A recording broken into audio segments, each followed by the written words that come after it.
আজকের এই ভিডিওটা অতি গুরুত্বপূর্ণ। দেখা মাত্র প্রত্যেকটা বাংলাদেশী নাগরিক এটা ভিডিওটা শেয়ার করে দিবেন, কারণ আমি যে তথ্যগুলো দিচ্ছি। বাংলাদেশের বর্তমান সেনাপ্রধানকে সরাতে এবার আসরে নামলেন মোহাম্মদ ইউনূস। বাংলাদেশে এক নজিরবিহীন আন্দোলন শুরু হয়েছে সেনাবাহিনীর বিপক্ষে। কারা আন্দোলন করছে? চাকরিচ্যুত সেনাবাহিনীর সদস্যরা আন্দোলন করছে। কিন্তু এই সময় তাদের চাকরি যায়নি। তাদের দাবি, তাদের চাকরি অন্যায়ভাবে কেড়ে নেওয়া হয়েছে আওয়ামী লীগের সময়কালে। আওয়ামী লীগের সময়কালে যে চাকরি গেছে, তারা এই চাকরির দাবিতে এবার এই সময়টাকেই বেছে নিয়েছেন সেনাপ্রধানের বিপক্ষে আন্দোলন করার জন্য। কারণটাতেই বোঝা যায় পরিষ্কার ষড়যন্ত্র।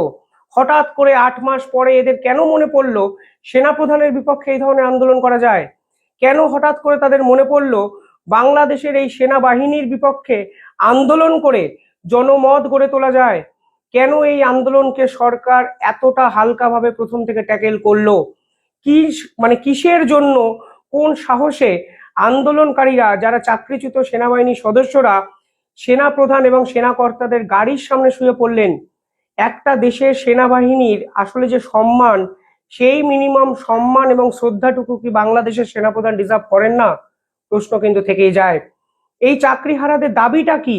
এদের দাবি হলো, যতদিন এদের চাকরি আবার পুনর্বহাল না হচ্ছেন ততদিন এদেরকে বেতন ভাতা দিতে হবে। এমনকি কোনো কোনো জায়গায় দাবি আমি দেখলাম, যদি চাকরি ফেরতও না পাওয়া যায় তাহলে সরকারি সমস্ত রকম সুযোগ সুবিধা এই চাকরিচ্যুত সেনাবাহিনীর সদস্যদের দিতে হবে। মামাবাড়ির আবদার বোঝেন? কোনো না কোনো কারণে এদের চাকরি গেছে। এবার এর জন্য এরা বর্তমান সেনাপ্রধানকে আন্দোলনের কেন্দ্রবিন্দুতে নিয়ে বিক্ষোভে ঝাঁপিয়ে পড়েছেন এবং এদের দাবিটা হলো সেনাবাহিনীতে এদেরকে পুনর্নিয়োগ করতে হবে। যদি পুনর্নিয়োগ করা না যায় তাহলে সরকারকে সমস্ত সুযোগ সুবিধা দিতে হবে যা একজন সরকারি কর্মচারী পায়। কত বড় ষড়যন্ত্র হলে এই ধরনের একটা নোংরা খেলায় নামা যায়, তা কিন্তু আজকে বাংলাদেশের সেনাবাহিনীর বিপক্ষে এই আন্দোলনই ফের একবার প্রতিষ্ঠা করে। এর পিছনে কারণও আছে, আমি আপনাকে ৩ থেকে ৪টে কারণ এমন বলবো, আপনাদের বুঝতে সুবিধা হবে। আসলে সেনাপ্রধানকে সরানোর টার্গেট মোহাম্মদ ইউনূসের সরকারের বহু দিনের ছিল। যেভাবে সেনাপ্রধান মোহাম্মদ ইউনূসের বাড়াভাতে ছাই ঢেলেছেন, যেভাবে ছাত্র আন্দোলনকারীদের দাপাদাপিকে কড়া হাতে ট্যাকেল করার এক এক সময় চেষ্টা করেছেন, তার ফলে এটাই হয়তো প্রাপ্য ছিল বাংলাদেশের সেনাপ্রধানের। আমি বারংবার ভিডিওতে বলি, সেনাপ্রধান আসলে যে ভুলটি করেছেন, এই ভুলের আফসোস উনি প্রকাশ্যে স্বীকার না করলেও কোনো না কোনো সময় ভিতরে ভিতরে স্বীকার করবেন যে খাল কেটে কুমিরটা কিন্তু বাংলাদেশে উনিই এনেছেন। আর এখন কুমিরকে খাইয়ে পরিয়ে এমন একটা বড় আকৃতির কুমির বানিয়ে দিয়েছেন যে সেই কুমিরকে বশে আনতে তারও বেগ পেতে হচ্ছে। প্রথমত, যে আন্দোলন যারা করছেন তাদের দাবি কি? তাদের দাবি হলো আওয়ামী লীগের সময় এদের চাকরি গেছে, এর দায় বর্তমান সেনাকর্তাদের, সেনাপ্রধানের।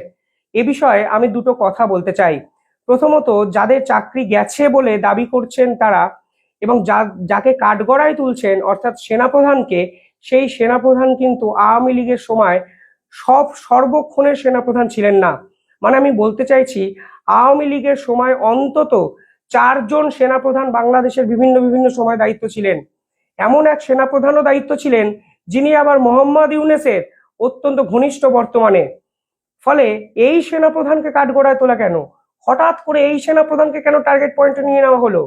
কারণ যখন দায়িত্বে 4জন ভিন্ন ভিন্ন ভিন্ন ভিন্ন সেনাপ্রধান ছিলেন এবং প্রত্যেকেরই আমলে চাকরি গেছে বলে অভিযোগ করছেন চাকরি প্রার্থীরা, তাহলে আন্দোলনের কেন্দ্রবিন্দুতে একজন কেন, টার্গেট পয়েন্টে একজন কেন? সহজেই বোঝা যাচ্ছে আসলে এটি মস্ত বড় এক ষড়যন্ত্র। দ্বিতীয়ত, বাংলাদেশের সেনাবাহিনীর মধ্যে নির্দিষ্ট কিছু রুল আছে। যারা বাংলাদেশ থেকে দেখছেন অনেক ভালো হয়তো বলতে পারবেন, এইভাবে কোনো মানুষের চাকরি যেতে পারে না। যদি কারোর বিরুদ্ধে নির্দিষ্ট অভিযোগ থাকে তাহলে ঊর্ধ্বতন কর্তৃপক্ষ সেটাকে রিপোর্ট করেন, পরবর্তীকালে ব্রিগেড কমান্ডার সেটাকে পর্যালোচনা করেন এবং অবশেষে তাকে রাখা হবে কি রাখা হবে না শৃঙ্খলাজনিত কারণে, তারপর এই ডিসিশনটা নেওয়া হয়। এটা সেনা প্রধানের ব্যক্তিগত সিদ্ধান্ত নয়, এটা একটা কালেকটিভ সিদ্ধান্ত। অর্থাৎ যদি আপনার চাকরি যায় তাহলে আপনার সাথে কারোর ব্যক্তিগত আক্রোশ আছে কি নেই সেই বিচার বিবেচনাটা কিন্তু গৌণ।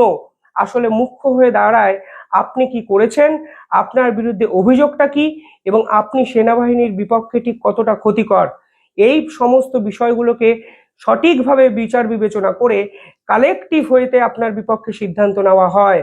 অর্থাৎ যারা আজকে চাকরি যাওয়ার জন্য আন্দোলন করছে তাদের বিপক্ষে নির্দিষ্ট কোনো ব্যক্তি আন্দোলনকারী হিসাবে চিহ্নিত করে আপনার চাকরি কেড়ে নিয়েছে, সেই রকম ভাবাটা ভুল। পরিষ্কার বোঝা যাচ্ছে এটা একটি কালেকটিভ ডিসিশন। যদি চাকরি যায়ও তার জন্য আপনি শুধু সেনা প্রধানকে দায়ী করতে পারেন না, কিন্তু আজকে সেনা প্রধান বিরোধী আন্দোলন, এই আন্দোলনটা কেন হয়ে উঠলো সেটাই বাংলাদেশের সব থেকে বড় এক প্রশ্ন। এবার গভীরে গিয়ে কিছু কথা ভাবা যাক। হাসনাত আব্দুল্লাহ, তার কিছু কথা মনে পড়ে আপনাদের? 4 থেকে 5 মাস আগে তিনি কি বলেছিলেন? যারা শেখ হাসিনাকে পালানোর জন্য সেফ করিডর দিয়েছে তাদেরকে ছাড়া হবে না। তিনি প্রত্যক্ষ এবং পরোক্ষভাবে সেনাপ্রধানকে প্রথম থেকে একাধিকভাবে ব্ল্যাকমেল করার চেষ্টা করেছেন। তিনি বোঝানোর চেষ্টা করেছেন সেনাপ্রধান নাকি শেখ হাসিনাকে সেফ করিডর দিয়েছেন, সেনাবাহিনীর বিমান ছাড়া শেখ হাসিনা ভারতে যেতে পারতেন না, শেখ হাসিনা ভারতবর্ষে চলে এসছেন শুধুমাত্র এর পিছনে আছে সেনাপ্রধান। প্রথম দিন থেকে হাসনাতের মতো ছাত্র নেতাদের টার্গেটের কেন্দ্রবিন্দুতে ছিল এই সেনাপ্রধান। অথচ এই সেনাপ্রধান ছিল বলেই এই দেশটিতে এখনো সামরিক শাসন প্রতিষ্ঠিত হয়নি। এই সেনাপ্রধান ছিল বলেই আজকে আমেরিকার জো বাইডেনের পাপেট মোহাম্মদ ইউনুসকে তারা ক্ষমতায় বসিয়েছেন। এই সেনাপ্রধান ছিল বলেই ইউএসএইডের টাকা বাংলাদেশের বিভিন্ন সম্প্রদায়ের মানুষের মধ্যে পৌঁছে গেছে, তার হদিশটুকু সেনাপ্রধান পাননি। অথচ শেখ হাসিনাকে কেন সেফ এক্সিট দেওয়া হয়েছে তা নিয়ে হাসনাত আব্দুল্লাহ বিক্ষোভ সমাবেশ অবধি করেছিলেন। অর্থাৎ প্রথম থেকেই হাসনাতরা বুঝেছেন এই সেনাপ্রধান যদি ক্ষমতায় থাকে তাহলে তারা যা চাইছেন তা হয়তো কোনো না কোনো ভাবে পূরণ করা সম্ভব নয়। দ্বিতীয় আর একটা ঘটনা বলি, সেখানের কেন্দ্রবিন্দুতেও কিছু ছাত্র নেতা কিছুদিন আগে এই হাসনাতরাই স্ট্যাটাস দিয়েছিলেন। তারা দাবি করেছিলেন হাসনাত এবং সার্জিসের মতো 2 ছাত্র নেতাকে আলাদা করে ডেকেছেন সেনাপ্রধান এবং ডেকে বলেছেন আওয়ামী লীগকে আপাতত ব্যান করা যাবে না এবং আওয়ামী লীগের যারা দোষী তাদেরকে শাস্তির আওতায় নিয়ে আসা হবে, তাদেরকে শাস্তি দেওয়া হবে, কিন্তু কোনোভাবেই একটা রাজনৈতিক দলকে যদি নিষিদ্ধ ঘোষণা করা হয় তাহলে বাংলাদেশ সম্পর্কে বার্তাটা আন্তর্জাতিক স্তরে খারাপ যাবে। এই হাসনাতরা এটি প্রকাশ্যে নিয়ে আসেন। প্রশ্ন ওঠে যদি সেনাপ্রধান তোমাকে গোপনভাবে বলেও তাহলে এই পুরো বিষয়টিকে প্রকাশ্যে নিয়ে আসা কতটা ম্যাচুরিটির লক্ষণ? সে সময় ছাত্র হাসনাত পরিষ্কার বুঝিয়ে দিয়েছিলেন আসলে তার টার্গেটের কেন্দ্রবিন্দু তো সেই সেনাপ্রধান। ওই ধরনের একটি স্ট্যাটাস দিয়ে তিনি সেনাপ্রধানের বিরুদ্ধে বিক্ষোভ এবং জনগণকে একত্র করার চেষ্টা করেছিলেন, যদিও সে সময় তার দলের একাধিক ছাত্রনেতা তার বিরোধিতা করে এবং সেনাপ্রধানের প্রকাশ্যে সমালোচনা না করে সেনাপ্রধানের পাশে দাঁড়ায় বলে হাসনাতের এই অভিসন্ধি কিন্তু পূরণ হয়নি। সেনাপ্রধানের বিরুদ্ধে রাগ ডাকি। সেনাপ্রধান বলেছিলেন অনেক দেখেছি, আই হ্যাড এনাফ। আমি 7-8 মাসে যা দেখেছি তা অনেকের জন্য আমার কাছে গুরুত্বপূর্ণ এবং অনেকের কাছে আমি একটি বার্তা দিতে চাই। একসঙ্গে কাজ করুন, নিজেদের মধ্যে এই ধরনের বিশৃঙ্খল পরিস্থিতি তৈরি করবেন না, পরে বলবেন না আমি আপনাদের সহায়তা করিনি। অর্থাৎ সেনাপ্রধান 2 মাস আগে বার্তা দিয়ে বুঝিয়ে দিয়েছে ছাত্র নেতাদের আসলে বাড়াবাড়িটা অনেক পর্যায়ে চলে গেছে, যদি এখন না থামো তাহলে কিন্তু আর থামার সময় নেই। এবার সেনাপ্রধান এখন রিয়েলাইজ করছেন এই পুরো বিষয়টা তার হাতের নাগালে থেকে অনেকটা এগিয়ে গেছে। কখন বুঝলেন তিনি? এই সেনাপ্রধানকে গ্রেফতারের ষড়যন্ত্র করেছিল মোহাম্মদ ইউনুসের প্রধান সহকারী মাস্টার মাইন্ড হিজবুত তাহরিরের অন্যতম নেতা মাহফুজ আলম। সেনাপ্রধান তখন বিদেশ সফরে ছিলেন। সেনাবাহিনীর ভিতরে ইন্টারনাল কুকে কাজে লাগিয়ে এই সেনাপ্রধানকে বাক্সবন্দি করতে চেয়েছিলেন মোহাম্মদ ইউনুসের ঘনিষ্ঠ কিছু লোক। সে সময় কিন্তু কোনো না কোনো ভাবে সেনাপ্রধান এদের চক্রান্তকে ভেস্তে দেন। এমনকি সেনাবাহিনীর বিরুদ্ধে তৈরি হওয়া একাধিক ইন্টারনাল ক্ষোভকে প্রশমিত করার জন্য তিনি 6 থেকে 7 জন সেনা অধিকর্তাকে ঘরবন্দি করে রাখার সিদ্ধান্ত নেন। অর্থাৎ বহুদিনের টার্গেট বাংলাদেশের এই সেনাপ্রধান বিভিন্ন কারণে কিন্তু তাদেরকে একজোট করে সেনাপ্রধানের বিপক্ষে পদক্ষেপটা ফাইনালি নিতে পারেননি মোহাম্মদ ইউনুস, যা এখন নিতে চাইছেন। দেখুন এই সেনাপ্রধানেরও কিছু ভুল আছে, তা কিন্তু আমাকে আজকে বলতেই হবে। কেন বলতে হবে? কারণ সেনাপ্রধান আসলে বাংলাদেশের এই বর্তমান অবস্থার জন্য দায়ী, এটা আমি মনে প্রাণে বিশ্বাস করি। আজকে সেনাপ্রধান যদি এই ছাত্রদের প্রশ্রয় না দিত, তাহলে বাংলাদেশের অবস্থা এতটা খারাপ জায়গায় যেত না। আজকে বাংলাদেশের অর্থনৈতিক কাঠামো, সামাজিক কাঠামো, সামাজিক সুরক্ষা, সাধারণ মানুষের অবস্থা, প্রত্যেকটি ক্ষেত্রে কিন্তু বাংলাদেশ সম্পূর্ণভাবে ধ্বংস হয়ে যাচ্ছে। কথায় কথায় আন্দোলন, কখনো যমুনার সামনে আন্দোলন, কখনো সেনাপ্রধানের গাড়ির সামনে শুয়ে আন্দোলন, কখনো জগন্নাথ বিশ্ববিদ্যালয়ে আন্দোলন, কখনো ঢাকা বিশ্ববিদ্যালয়ে ভারত বিরোধী পোস্টার। এটি একটা সুস্থ স্বাভাবিক রাষ্ট্রের কি চিত্র হতে পারে? আরো অবাক করা বিষয় হলো, কালকে বাংলাদেশে অভিনেত্রী নুসরাতকে গ্রেফতার করা হয়েছে, তার বিরুদ্ধে হত্যা মামলা দেওয়া হয়েছে। আপনারা কি সত্যি মনে প্রাণে বিশ্বাস করেন নুসরাতের মতো একজন অভিনেত্রী কাউকে গিয়ে পেটে চাকু ঢুকিয়ে হত্যা করেছে? সম্পূর্ণ ভুয়ো মিথ্যা মামলায় জড়ানো বাংলাদেশের এখন ট্র্যাডিশন হয়ে গেছে, যা সেনাপ্রধান চাইলেই কিন্তু আটকাতে পারতেন, তিনি এখন আর পারছেন না, কারণ কোথাও না কোথাও কন্ট্রোলটা তারও হাতের বাইরে চলে গেছে। বাংলাদেশের সেনাবাহিনীতে পরিষ্কার তিনটে গ্রুপ ছিল বরাবরই। একটি গ্রুপ ছিল পাকিস্তানপন্থী, আইএসআই পন্থী, জামাতপন্থী। একটি গ্রুপ ছিল ভারতপন্থী এবং হাসিনাপন্থী, যারা হাসিনাকে সমর্থন করতেন। আর একটি গ্রুপ নিউট্রাল ছিল, তারা কখনো আমেরিকার পন্থী ছিলেন, কখনো চীনপন্থী ছিলেন। এই জামাতপন্থীরা কোথাও না কোথাও এই আরেকটি গ্রুপকে একজোট করে এবং হাসিনাপন্থীদের এক ঘরে করে দেওয়ার চেষ্টা করে। আর সেনাপ্রধান এইসব জেনেও আসলে সেনাবাহিনীর ভিতরে অন্তর্কলহগুলোকে কিন্তু থামাতে পারেননি। তিনি বলেছিলেন যে সকল সেনাবাহিনীর সদস্যরা ছাত্রদের উপর গুলি চালিয়েছে তাদের বিরুদ্ধে ব্যবস্থা নেবেন, কিন্তু আজ অবধি দেখা যাচ্ছে সেনাবাহিনীর একজন সদস্যের বিপক্ষেও কোনো ব্যবস্থা তিনি নিতে পারেননি। উল্টে তাদেরকেও কিন্তু সেই সকল পদে তিনি রেখে দিয়েছেন।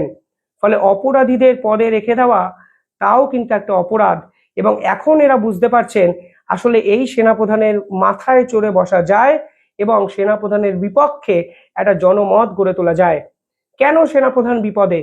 যদি আমি সামারাইজ করি এই পুরো স্টোরিটা, তাহলে দেখা যাবে মোহাম্মদ ইউনূস সরকারের পক্ষ থেকে এক শ্রেণীর লোক চাইছেন সেনাপ্রধানের অপসারণ, তারা নতুন সেনাপ্রধান বসাতে চাইছেন, ঠিক যেরকম ভাবে রাষ্ট্রপতি তারা বদলে দিতে চেয়েছিলেন। সেনাপ্রধানের নিজের লোক ছাড়া বাকিরাও চাইছে, সেনাবাহিনীর ভিতরে যারা আছেন তারাও চাইছেন সেনাপ্রধানের অবনমন। এবং এই শক্তিশালী বিরুদ্ধ জোটগুলোর পিছন থেকে মদত করছে জামাত, পাকিস্তানি আইএসআইরা, যারা দিনের পর দিন সেনাপ্রধানকে চক্রান্ত করে সরিয়ে ফেলতে চাইছেন।